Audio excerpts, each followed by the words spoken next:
Have you ever noticed how the people who drain you the most rarely look dangerous at first?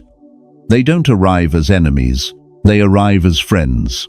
They smile, they listen, they say the right things, and slowly, so slowly you almost miss it. Something in you begins to fade. Your patience, your clarity, your sense of peace. You tell yourself it's just stress, just a bad week, just life. But deep down, you feel it. You don't feel stronger around them. You feel smaller. This is the most deceptive kind of harm. Not loud, not obvious, but constant. A quiet erosion of your inner order. Stoicism teaches us something uncomfortable, but necessary. Not everyone who walks beside you is meant to walk with you for life. Some people don't attack your body. They attack your attention, your emotional balance, your ability to trust yourself, and the longer you stay unaware, the more you normalize the damage. The problem is, toxic people don't announce themselves. They don't wear labels. Some of them laugh with you. Some of them comfort you. Some of them call you a friend. And that's exactly why they're dangerous, not because they hate you, but because their presence slowly pulls you away from who you are meant to be. This video is not about blame, it's not about anger, and it's not about cutting people off in bitterness. This is about awareness, about seeing clearly, about understanding which types of people quietly dismantle your peace, and learning how a Stoic protects their inner life without drama, without revenge, and without guilt. If you've ever felt confused after conversations, exhausted after friendships, or disconnected from yourself without knowing why, stay with Stoic Path. What comes next may explain more than you expect. Without further ado, let's start with the first type of toxic person. Type 1, the confuser gaslighter. There is a certain kind of person who doesn't attack you openly. They don't raise their voice. They don't insult you directly. In fact, they often sound calm, reasonable, even caring. Yet, after every interaction with them, you walk away feeling unsettled, like something inside you has shifted. But you can't quite explain what. This is the confuser, the one who slowly teaches you to doubt yourself. It usually starts small. You express that something hurt you, and instead of acknowledgement, they respond with, "You're overreacting," or "I was just joking." You remember a conversation clearly, but they insist it never happened. Over time, these moments accumulate. You begin replaying events in your head, questioning your memory, your judgment, even your emotions. Not because you are weak, but because someone is repeatedly undermining your sense of reality. Psychologically, the confuser survives by destabilizing your inner compass. When you trust your own perception, you are difficult to control. But when you hesitate, when you start asking, "Maybe I am the problem," you become pliable. The goal is not truth. The goal is dominance without looking dominant. This is why gaslighting is so dangerous. It doesn't wound the body, it erodes the mind. The damage is subtle but profound. You lose confidence in your thoughts. You apologize too quickly. You second-guess decisions that once felt natural. Worst of all, you begin outsourcing your judgment to the very person who benefits from your confusion. At that point, the relationship is no longer mutual, it is asymmetrical. One person defines reality, the other adapts. Stoicism treats this as a serious violation of inner freedom. Epictetus warned that the first thing we must guard is our faculty of judgment, because once it is compromised, everything else follows. A Stoic understands that clarity is not optional, it is the foundation of a stable life. Anyone who persistently distorts that clarity is not merely difficult, they are corrosive. The Stoic response is not to argue, explain, or prove yourself. Engaging in endless justification only deepens the trap. Instead, the Stoic observes patterns calmly. Repeated confusion is data. Repeated self-doubt after contact is information. And information, once seen clearly, demands action. That action is withdrawal of access, not in anger, not with dramatic confrontations, but with firm, quiet boundaries. You stop explaining your feelings to someone committed to misunderstanding them. You stop debating your reality with someone invested in denying it. You choose silence where explanation fails. Walking away from the confuser is not cruelty. It is self-preservation. Stoicism teaches that your peace depends on your ability to see clearly, and anyone who clouds that vision, no matter how close they appear, must be kept at a distance. Because the moment you reclaim trust in your own mind, their power disappears. Type 2.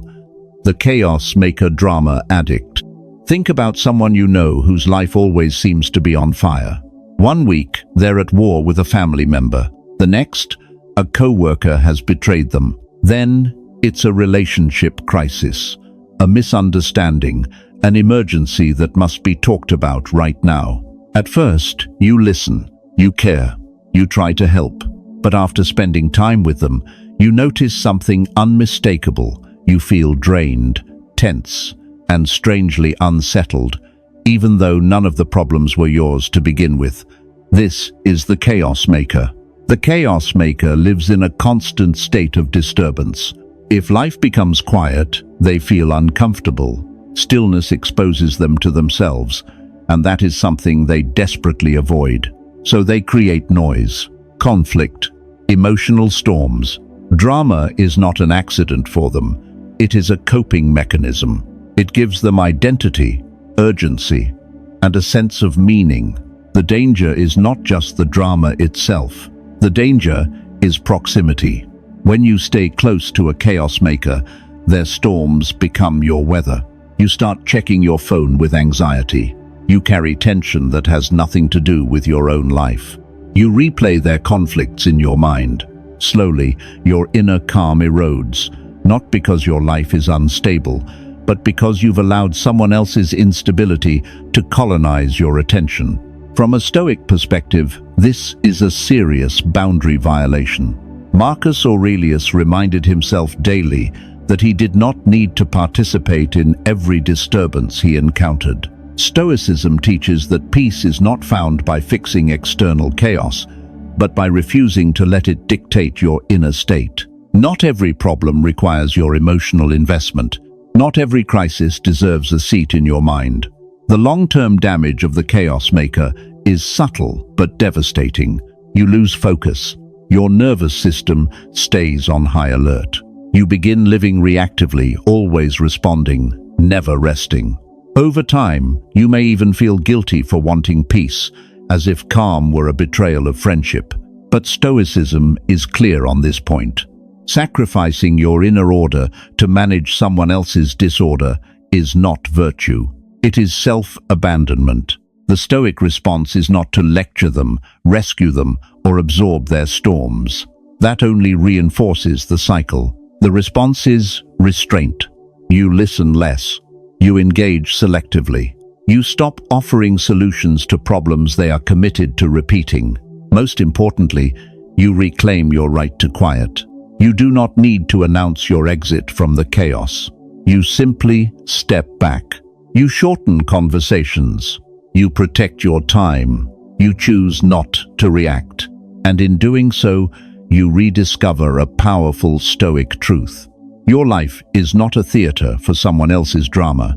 Peace, once reclaimed, becomes non-negotiable. Type 3. The Dream Killer. There is a moment many people remember clearly, even years later.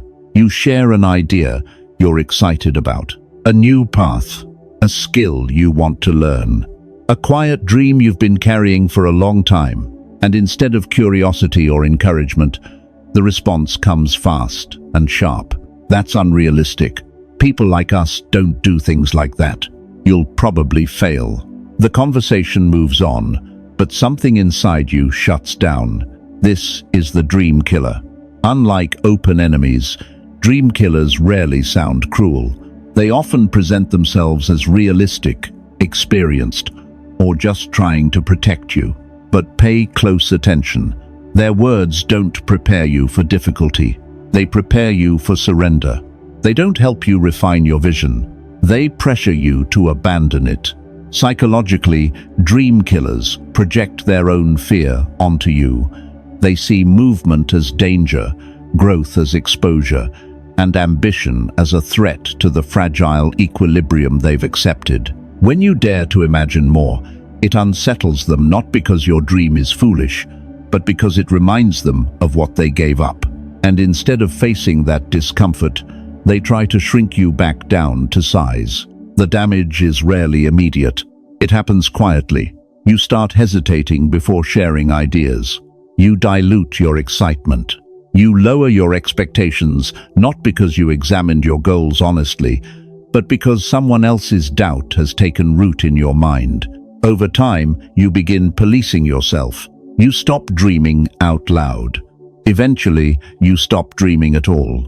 Stoicism sees this as a theft of potential. Seneca warned that many people live as if they will live forever, postponing courage and delaying the life that actually belongs to them. The Stoic understands that growth always feels uncertain at the beginning. Fear is not a signal to stop, it is a signal to examine, prepare, and proceed with wisdom. A crucial Stoic distinction must be made here. Constructive feedback challenges your methods while respecting your agency. It sounds like, "This will be difficult, here's what to watch out for." Dream killing attacks your identity.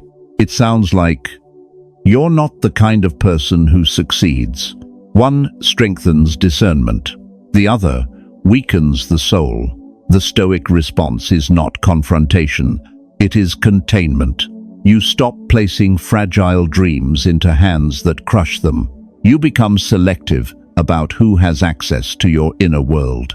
You let your progress speak instead of your plans. And you remember this: no one is entitled to an early version of your future. Walking away from a dream killer does not mean rejecting caution. It means refusing to inherit someone else's fear.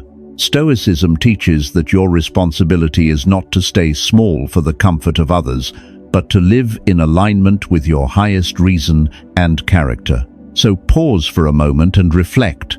Have you encountered any of these three types so far: the confuser, the chaos maker, or the dream killer? And if even one of them feels familiar, stay with Stoic path. The next types go deeper. And what you're about to learn can genuinely change how you protect your peace, your direction, and your life. Type 4. The two-faced friend. Listen to the story of Linda, is 45 years old. She lives and works in the United States. For years, she believed she had a close friend, someone she trusted with the unpolished parts of her life. They talked often. They laughed easily. When Linda struggled at work or felt unsure about her next step, this friend listened with warmth and said, "You can tell me anything." And Linda did, thinking trust grew through openness. Then small cracks appeared. A private detail surfaced in a casual conversation. An offhand joke echoed something Linda had only shared once, in confidence. At first, she dismissed it. Coincidence, she thought. But soon the pattern became impossible to ignore. Her personal stories were circulating quietly, without exaggeration, without malice on the surface. Just repeated, shared, passed along. This is the two-faced friend. The two-faced friend rarely looks hostile. In fact, they often appear supportive and engaged. They remember details. They ask thoughtful questions. They make you feel seen. But what feels like intimacy is often information gathering. Your vulnerability becomes a resource, something they use to bond with others, gain relevance, or feel important without building anything of their own. Psychologically, this type struggles with identity and self-worth. Instead of cultivating character, they collect stories, especially those that aren't theirs. Possessing your private moments gives them a sense of power and belonging. Because they avoid direct conflict, they keep their image clean while quietly violating trust behind the scenes. The damage runs deeper than embarrassment. Betrayal from a two-faced friend doesn't just hurt. It destabilizes your sense of safety. You begin questioning your judgment. You become guarded.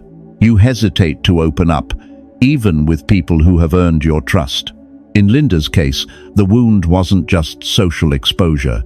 It was the realization that someone she considered safe had never been safe at all. Stoicism is uncompromising about this.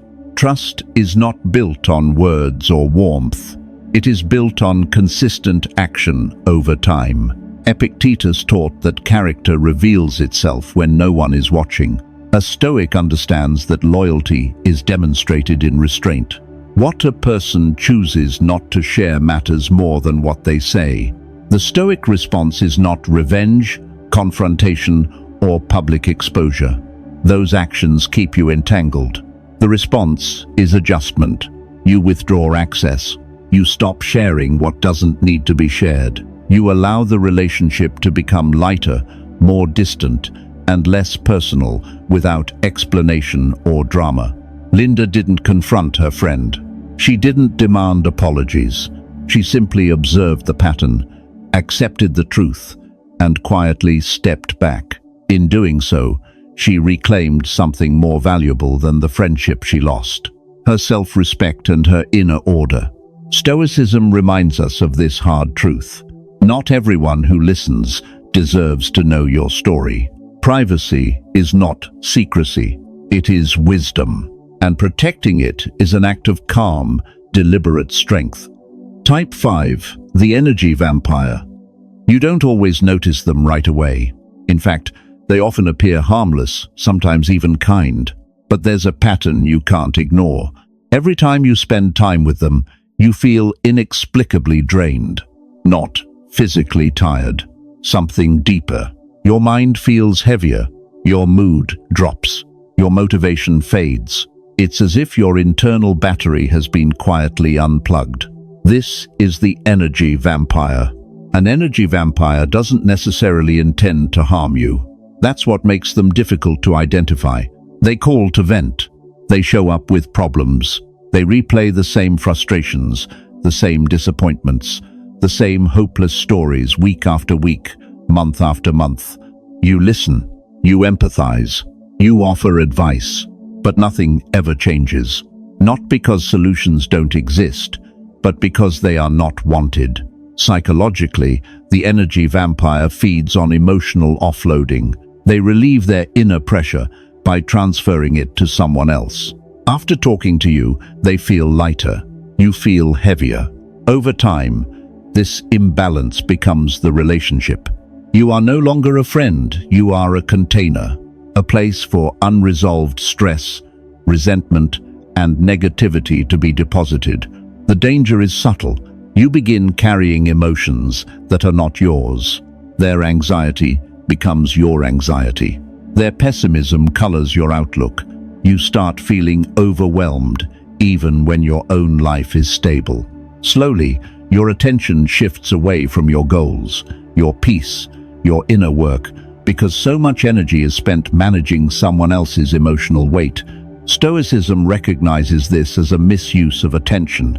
Marcus Aurelius reminded himself that we must be careful about what we allow to occupy our minds, because the soul becomes shaped by its habitual thoughts. When you repeatedly absorb another person's negativity, you begin to live in a mental environment that does not belong to you. The long-term cost is serious.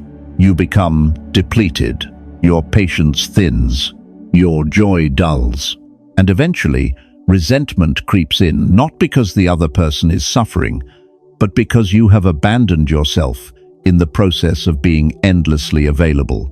The Stoic response is not cruelty. It is clarity. You recognize the pattern. You stop trying to fix what they refuse to change. You shorten conversations. You limit exposure.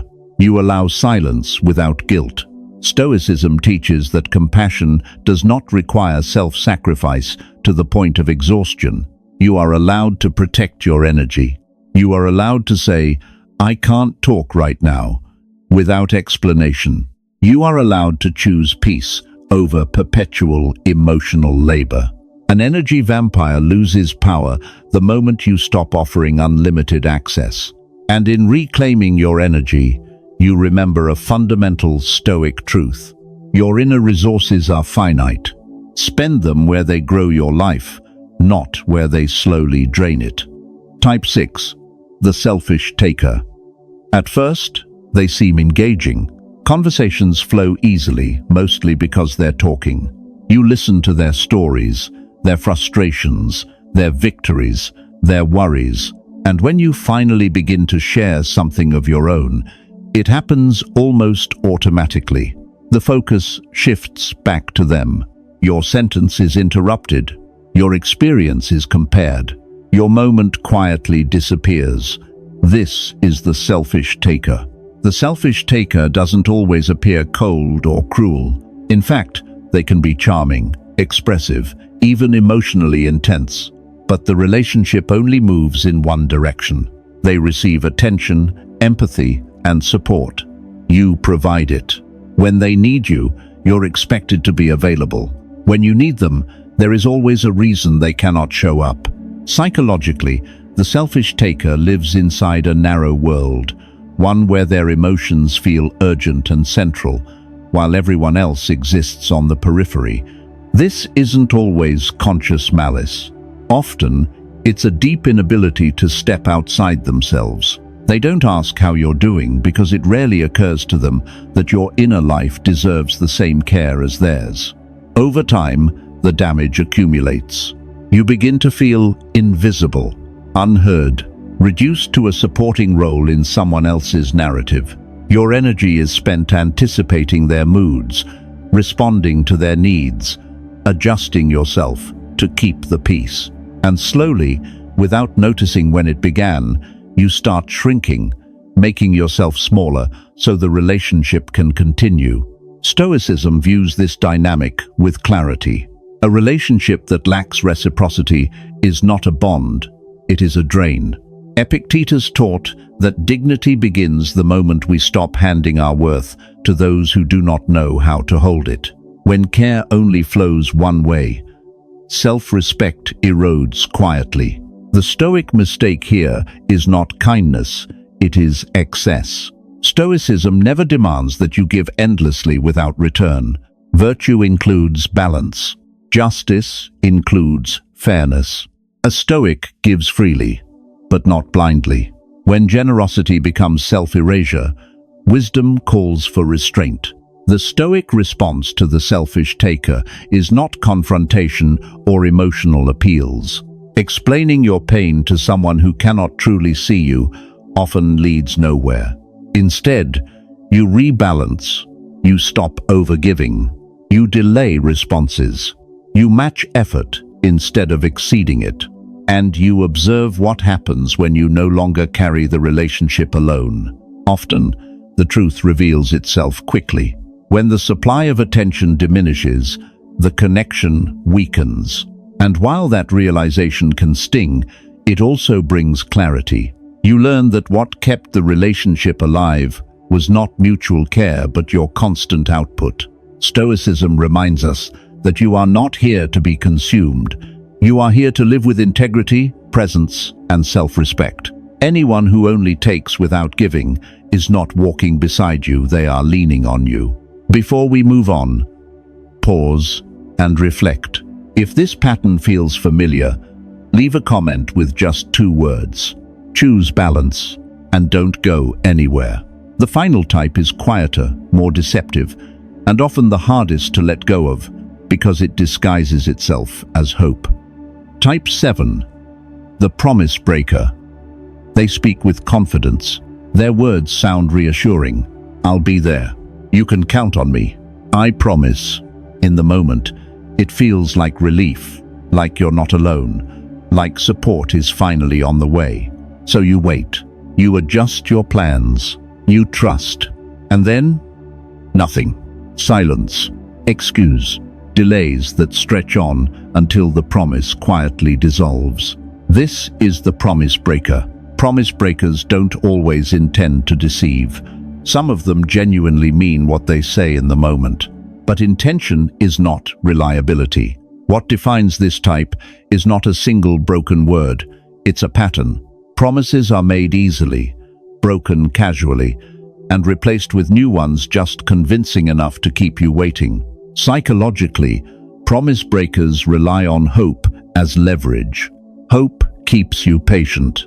Hope keeps you invested. Hope keeps you from moving forward on your own.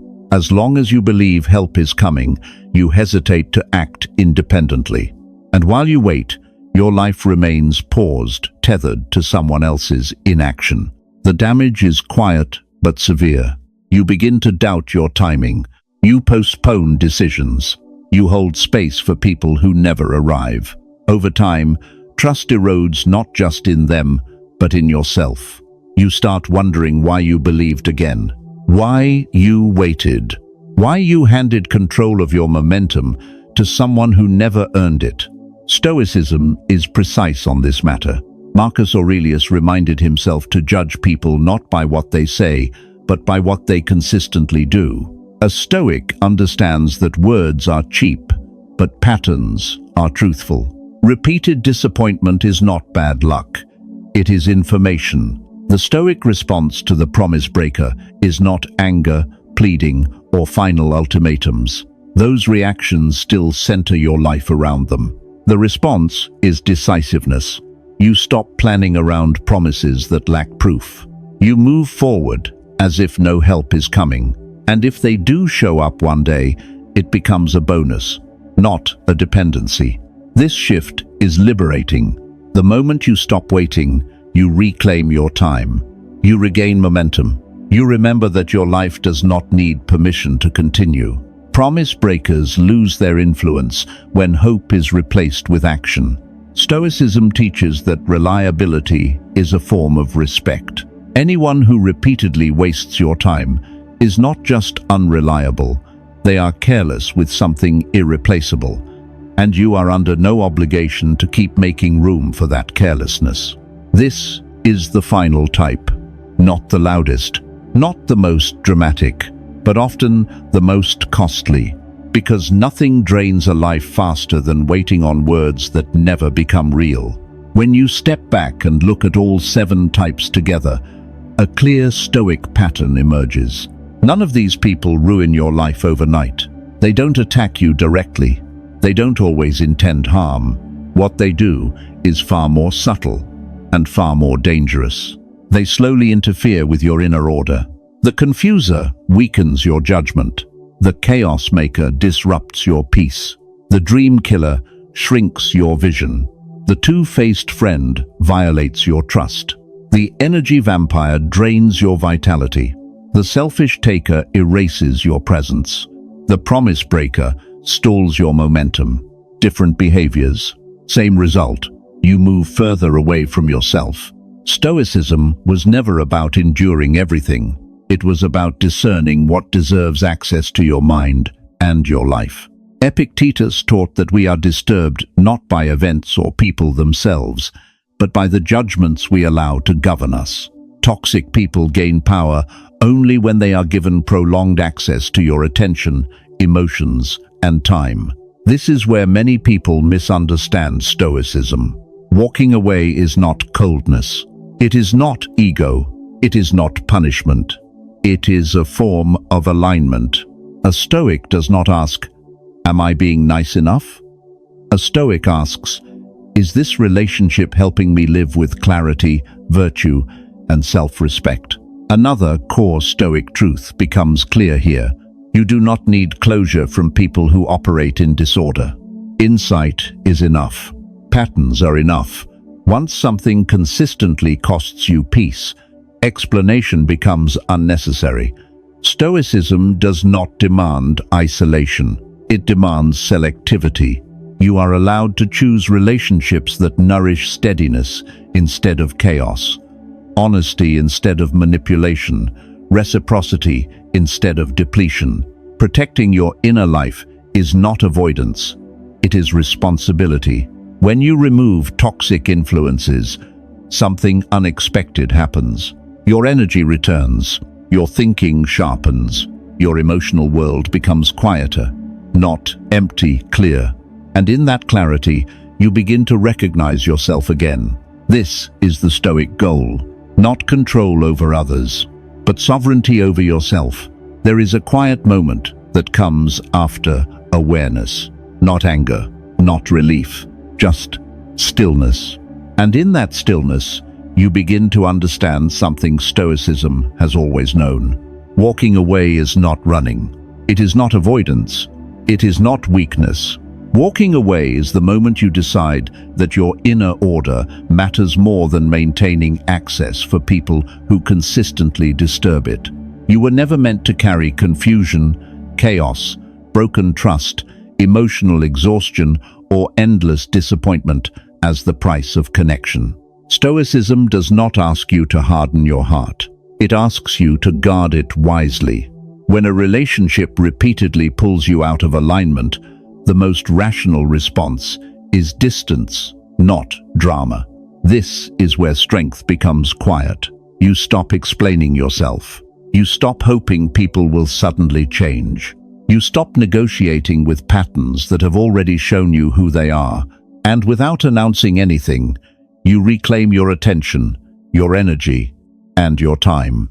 Here is the Stoic truth to carry with you. Not everyone deserves access to your inner peace. Let that sentence settle, not as a judgment of others, but as a responsibility to yourself. Now pause and reflect. Of the types we explored, which one felt most familiar to you? You don't need to explain your story. Just name your choice in the comments. Comment this: I choose my peace. And if this video helped you see more clearly, if it helped you feel steadier instead of reactive tap-like, not for the algorithm, but as a quiet agreement with yourself. Subscribe if you are choosing a calmer, more intentional way of living. If you are learning to protect your inner order without anger. If you are walking steadily on the Stoic path, we'll continue this journey together.